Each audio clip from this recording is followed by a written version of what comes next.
आप नित्यनेम में भी पढ़ते हो, अपने नित्यनेम के अंदर आपको बहुत कुछ विज्ञान है। विज्ञान माने तत्व ज्ञान है, विशेष ज्ञान है। और इस ज्ञान को आप केवल एक रूटीन में पढ़ लेते हो कि हमने ये एक पढ़ना है, प्रतिदिन नित्यनेम करना ही करना है, लेकिन एक व्यवस्था बनाकर नहीं इसको प्रतिदिन करना चाहिए। जितनी देर भी इसको सुनो, किसी भी पार्ट को, इसके नित्यनेम का जितना भी बुद्धि मन निश्चल हो तेरा आपका, तो ये विचार करे कि इसमें क्या बोला है मालिक ने अपनी वाणी में, क्या आदेश है तेरे लिए। क्योंकि आप पौन घंटा नित्यनेम करते हो, इसमें ज्यादा से ज्यादा आपका मन 20% इस नित्यनेम के अंदर आप 20% ही सुन पाते हो। उस 20% को भी यदि आप विचार करो डेली कि इसमें क्या आदेश है मालिक का, और फिर अपने जीवन को सारा दिन, उस दिन को ऐसे ही सुचारू रखो। क्योंकि आपको घर से निकलने से पहले ये पढ़ा इसलिए जाता है कि आपके साथ रास्ते में कोई निकम्मा भी टकराओगा, कोई गाली देने वाला भी मिलेगा, कोई बुंडा भी बोलेगा, कितना कोई आंट भी लावेगा। तो उनके साथ आपने कैसे व्यवहार करना है। आवत गाड़ी एक है, उल्टा हो अनेक, और कह कबीर ना उलटी हुआ रहे एक की एक। इसको पढ़ना नहीं है। मान ले कोई बुंडा बोला है, गलत बोलता है, गाली देता है, तो उसने तो कर दिया यू काम, और आप भी उल्टा दोगे तो फिर 4 और देगा, क्यों तो पूरे मूड में है, वो तो फुल मूड में है लड़ाई के में, और आप भी आगे से उल्टी बोल पड़ोगे तो 4 बैठा है। जब बरसात क्या उनका मुकदमा रोज कर लेते जन्म में। तो कहते परमात्मा आवत गाड़ी एक है, उल्टा हो अनेक, और कहे कबीर ना उलटियो रहे एक का एक। और देख आगे कितनी प्यारी बात कही है, गाली ही से उपजे कलह, कष्ट और मौत, मृत्यु तक तो पहुंच जाती है एक छोटी सी गाली।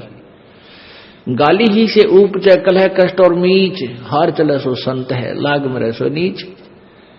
हम भगत भी हैं, और दूसरा में बुंडा अच्छा बोल रहा है, और उसने मान ले किसी किस कह दिया, हमने उसके 2 दड़ाग धर दिए, उल्टे भी बोल दिए, फिर वो मारण पर उतारू हो गए, फिर हमने उठोक दिया। हो सकता है आप उसे तगड़े भी हो और अच्छा भी संवार दो, फिर आप में और उसमें कसर के रहेगी। आप तगड़े भी हो और आपसे हल्का आदमी भी आपने बुढ़ा अच्छा बोला है, उसने बालक समझ के अनजान है, उससे बचो। तो इन नित्य नियम करने का डेली हमें जो पाठ करते हैं, इससे ज्ञान यज्ञ तो होता ही है। ज्ञान यज्ञ के साथ हमने समाधान भी इसका साथ पैरेलल करना पड़ेगा, तभी इसके पढ़ने का लाभ है। एक लाभ तो हो गया ज्ञान यज्ञ का, और उसके ऊपर अमल हमने किया नहीं, उसका काम फिर सारा बिगड़ गया। तो कहते हैं ये बातें कहन सुन के नहीं भाई, ये कर पाड़न की है। इसलिए हमें दिशा ठीक ना मिलने से हम भ्रमित हो गए और परमात्मा से दूर होते चले गए, और परमात्मा से दूर होकर के हम विकारी बन गए। तो हमने क्या त्यागना है? बीड़ी, शराब, मांस, तंबाकू को परित्याग करना है। चोरी, ठगी, जारी, लूट, खसोट, डाके, इनको त्यागना है। ये हमने त्यागने पड़ेंगे। उसके बाद जो हमारे ऊपर 4-5 और विकार लगा रखे हैं काल भगवान ने, काम यानी विषय वासनाएं, क्रोध, मोह, लोभ, अहंकार, ये जीव के बस का नहीं कि इनको त्याग सके। बीड़ी, शराब, मांस, तंबाकू, चोरी, ठगी हम त्याग सकते हैं। इनको नॉर्मलाइज करने के लिए काम, क्रोध, मोह, लोभ, अहंकार, इसके लिए परमात्मा ने तरीके बताए हैं, विधि बताई है, इसका ट्रीटमेंट बताया है कि सत्संग विचार सुने, उनके ऊपर पूरा विचार करे, अर्थात ज्ञान। दूसरा भक्ति भगवान की, तीसरा दान। तो इससे क्या होता है, हमारे अंदर जो विकार हैं वो नॉर्मल होते चले जाते हैं। क्रोध भी कम हो जाता है, थोड़ा बहुत होता है तो वो सीमित सा रह जाता है, और पहले ज्यादा हो जाता था। भक्ति करने से इसमें इतना अंतर आता चला जाता है, और धीरे धीरे ये बिल्कुल जरा सा रह जाएगा, थोड़ी सी फूफा रह जाएगी। अब मन को ज्ञान रूपी रस्से से बांध दिया जाता है। ज्ञान रूपी तत्व ज्ञान रूपी रस्से से मन को बांध दिया जाता है। जैसे कोई शरारती पशु है, बैल है, भैंस है, गाय है, उसको टाइट बांध दिया जाता रस्से से, तो वो उससे आगे हानि नहीं पहुंचा सकती।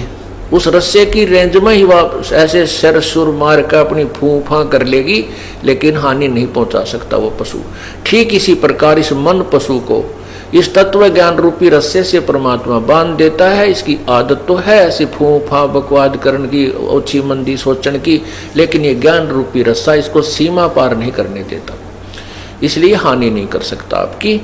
ये सब ये ज्ञान से ही रहेगा। अगर ज्ञान आप नहीं सुनोगे, सत्संग सुनने नहीं आओगे, या घर पे बैठ के सीडी वगैरह कैसेट एक आदि नहीं सुनोगे दिन में या दूसरे तीसरे दिन, तो ये मन जो है फिर भारी हो जाएगा, हैवी हो जाएगा आत्मा के ऊपर। आत्मा की खुराक है भगवान की चर्चा, मन की खुराक है संसारिक बातों में लीन रहना, बकवादें करना, रागनी सुनना, किसी की निंदा सुनना, और पर कई प्रकार की किसी प्रकार की चटपटी बातें शुरू कर दे, बड़ा प्रसन्न होकर सुनता है। और भगवान की जो कथा है वो केवल आत्मा को अच्छी लगती है। जब आत्मा तगड़ी रहेगी तो मन आत्मा के साथ रहेगा। एक बार गरीबदास साहिब जी, ये किसान थे,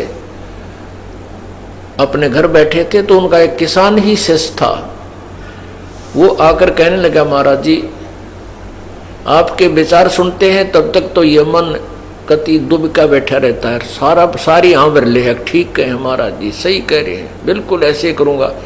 और यहाँ से बाहर जाते इसकी वही वाईफाई हो जाए तो जाते ही वही विचार इसके नो के नो कर्म उसी तरह खेचा तानी रखे, इसका के समाधान हो प्रभु। तब उन्होंने बताया कि आपके पास 2 बैल हैं। हाँ जी, एक बैल दूसरे को मारता है, चारा भी नहीं चरने देता है। तो वो कहता है, किसान बिल्कुल सही कह रहे हो जी, तो आप क्या करते हो दूसरे बैल को चारा चराने के लिए? तो कहता जी जैसे खेत में हम ले जाते हैं, एक टोकरे में इकट्ठा ही चारा चराना होता है, तो मैं डंडा लेकर बैठ जाता हूँ और या उसको करड़ा बांध देता हूँ टाइट, जो फूफा गणी करे दूसरे को खाने नहीं देता, तो उसको इतना टाइट बांध देता हूँ उसका मुंह उस टोकरे तक पहुँचता है और दूसरा आराम से खा लेता है।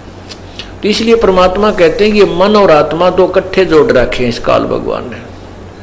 ये 2 बैल है। अब ये मन जो है खुला चरकर तगड़ा हो गया, और ये तगड़ा होकर के आत्मा को डराता रहता है, और आत्मा इससे दुबकी बैठी है। अब तो आत्मा की खुराक बढ़ा दे। जैसे समझदार हाली क्या करता है कि जो दूसरे पशु को एक बैल तंग करता है तो उसकी खुराक कम कर देता है, उसकी बढ़ा देता है, तो वो तगड़ा हो जाता है।